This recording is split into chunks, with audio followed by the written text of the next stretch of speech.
আমার কোনো প্রয়োজন নেই। আদেশ পেয়ে উমাইয়ার লোকেরা অতি উল্লাসে হযরত বেলাল হাবশী রাদিয়াল্লাহু তাআলা আনহুকে দড়ি দিয়ে বেঁধে টেনে হিঁচড়ে নিতে শুরু করলেন। অসহনীয় যন্ত্রণায় কুকড়ে উঠলেন বেলাল রাদিয়াল্লাহু তাআলা আনহু। হযরত বেলাল হাবশী রাদিয়াল্লাহু তাআলা আনহুর উপর এমন অত্যাচার কয়েকদিন ধরে চলতেই লাগলো। ব্যথার যন্ত্রণায় বেলাল হাবশী রাদিয়াল্লাহু তাআলা আনহুর শরীর নিথর হয়ে গেল, কিন্তু তবুও তার মুখ থেকে সেই একই কথা উচ্চারিত হতেই থাকলো।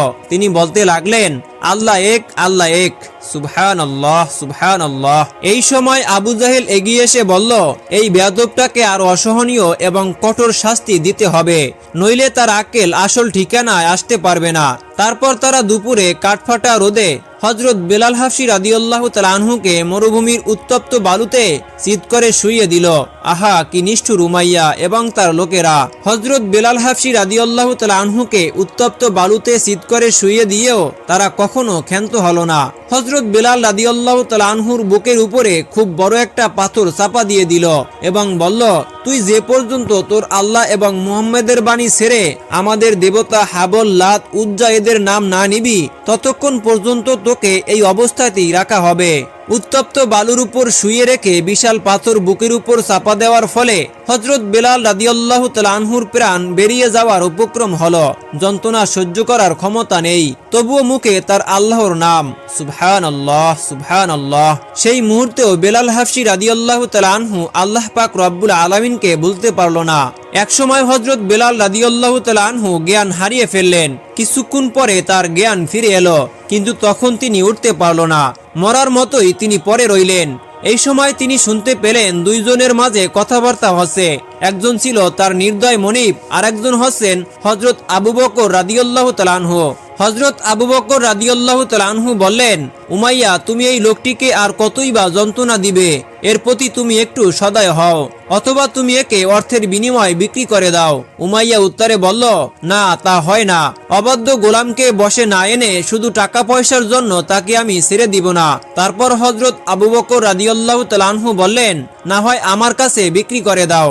উমাইয়া এই কথা শোনার পরই এমন একটা প্রস্তাব রাখল যা আবু বকর রাদিয়াল্লাহু তাআলা আনহু স্বাভাবিকভাবে কখনোই গ্রহণ করবে না, আর বেলাল হাবশী রাদিয়াল্লাহু তাআলা আনহুকে মুক্ত করতে কখনোই পারবে না।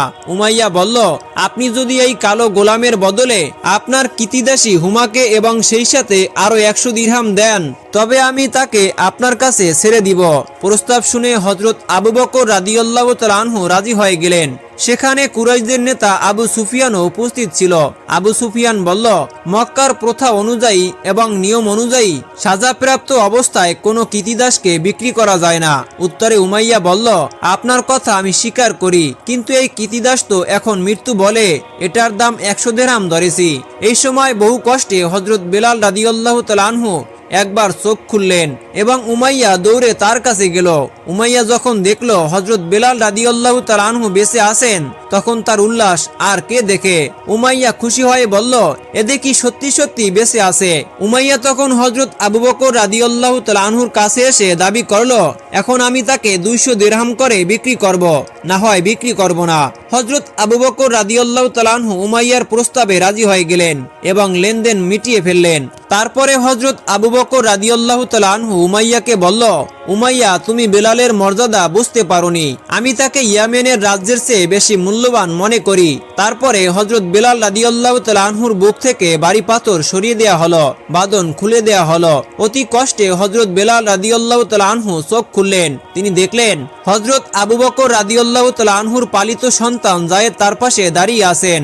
যায়েদ মমতার সুরে বেলাল রাদিয়াল্লাহু তাআলা আনহুকে বললেন, বেলাল, আপনার দাসত্বের শৃঙ্খল খুলে দেয়া হলো, আজ থেকে আপনি সম্পূর্ণ স্বাধীন। তারপর যায়েদ রাদিয়াল্লাহু তাআলা আনহুর সাহায্যে হযরত আবু বকর রাদিয়াল্লাহু তাআলা আনহু হযরত বেলাল রাদিয়াল্লাহু তাআলা আনহুকে ধরে তার নিজের বাসায় নিয়ে এলেন।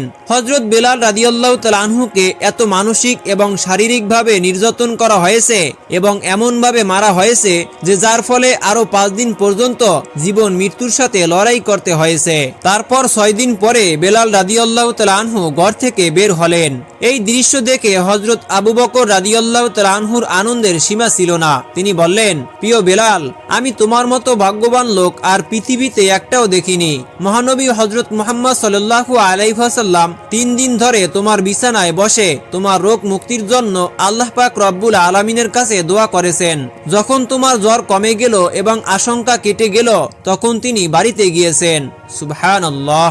তারপর হযরত আবু বকর রাদিয়াল্লাহু তাআলা আনহু বেলাল রাদিয়াল্লাহু তাআলা আনহুকে সাথে নিয়ে মহানবী হযরত মুহাম্মদ সাল্লাল্লাহু আলাইহি ওয়াসাল্লামের কাছে এসে উপস্থিত হলেন। মহানবী হযরত মুহাম্মদ মুস্তাফা সাল্লাল্লাহু আলাইহি ওয়াসাল্লাম বেলাল রাদিয়াল্লাহু তাআলা আনহুকে আপন করে নিলেন। শুরু হলো হযরত বেলাল রাদিয়াল্লাহু তাআলা আনহুর নতুন আনন্দ ভরা জীবন। তিনি সারাক্ষণ নবীজির পাশে পাশে থাকতেন। তবে মহানবী হযরত মুহাম্মদ সাল্লাল্লাহু আলাইহি ওয়াসাল্লামের অধীনে তিনি চাকর হিসাবে নয়, রাজার মর্যাদায় দিন কাটাতে থাকেন। তারপর যখন নামাজের জন্য যখন আজান দেওয়ার প্রয়োজন হলো তখন হযরত মুহাম্মদ সাল্লাল্লাহু আলাইহি ওয়াসাল্লাম হযরত বেলাল হাফসি রাদিয়াল্লাহু তাআলা আনহুকে বললেন, হে বেলাল, তুমি মুসল্লিদের ডাকার জন্য দায়িত্ব নাও। হযরত মুহাম্মদ সাল্লাল্লাহু আলাইহি ওয়াসাল্লাম বেলাল হাফসি রাদিয়াল্লাহু তাআলা আনহুকে তিনি নিজ হাতে আজান শিখিয়ে দিলেন। ফলে বেলাল হাফসি রাদিয়াল্লাহু তাআলা আনহু কাপা কাপা কণ্ঠে নামাজের জন্য প্রথম আজান দিলেন। এভাবেই হযরত বেলাল রাদিয়াল্লাহু তাআলা আনহু হয়ে গেলেন মুসলিম জাহানের প্রথম মুয়াজ্জিন। সুবহানাল্লাহ, সুবহানাল্লাহ। আল্লাহ পাক রব্বুল আলামিন হযরত বেলাল রাদিয়াল্লাহু তাআলা আনহুর মতো আমাদেরকে কবুল করুন, আমাদের ঈমানকে মজবুত করুন। সকলেই কমেন্ট বক্সে লিখুন আমিন। ইসলাম প্রিয় দর্শক, আপনারা যদি এরকম নিত্য নতুন ইসলামিক ঘটনা পেতে চান তাহলে অবশ্যই আমাদের এই চ্যানেলটি সাবস্ক্রাইব করে আমাদের পাশে থাকবেন। দেখা হচ্ছে পরবর্তী কোনো ভিডিওতে। সে পর্যন্ত আল্লাহ পাক রব্বুল আলামিন আপনাদের সকলকে ভালো রাখুন, সুস্থ থাকুন। আল্লাহ হাফেজ।